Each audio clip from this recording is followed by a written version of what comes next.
This is a brief overview of the major Marine Corps amphibious operations of Pacific Theater during World War II.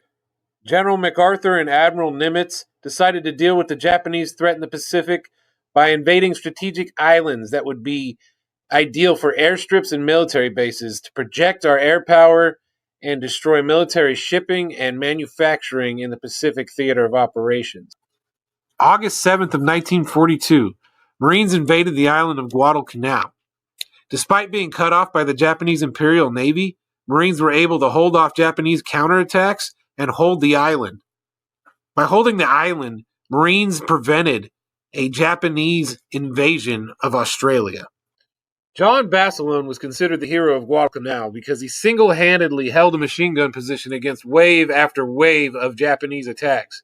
He also was able to resupply his fellow Marines and rally his fellow Marines to hold their defensive positions and prevent the Japanese from retaking Henderson Field, which was the airfield on the island.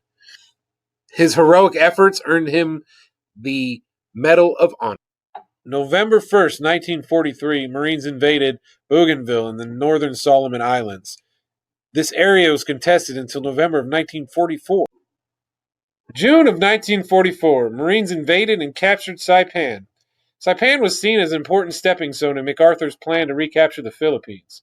Furthermore, B-29 bombers could launch from Saipan and reach the Japanese mainland and destroy their industry. July of 1944, the Marines invaded and captured Guam.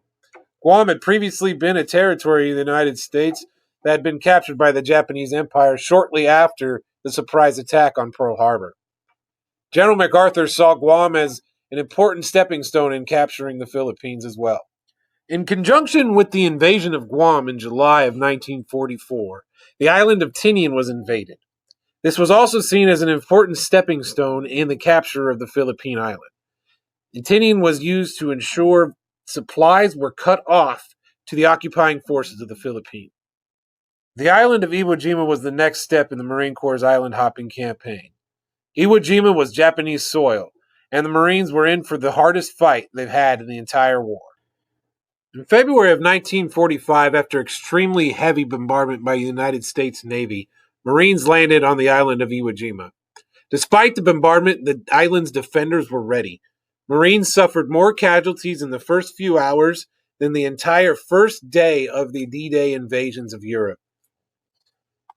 John Basilone, the hero of Guadalcanal, was killed in the first couple hours on Iwo Jima. Despite these heavy losses, the Marines still managed to capture the island. This famous image of Marines raising the flag over Mount Suribachi was not the end of the battle. Marines still had to fight for weeks to capture the island from the defenders. Heavy losses were starting to turn the tide of public opinion of the war in the Pacific. In April of 1945, Marines and Army personnel invaded the island of Okinawa. Heavy casualties on Iwo Jima and Okinawa were directly influential on President Truman's decision to drop the atomic bombs on the cities of Nagasaki and Hiroshima. An invasion of mainland Japan would end up in so many casualties that the decision to drop the atomic bomb was the best decision possible.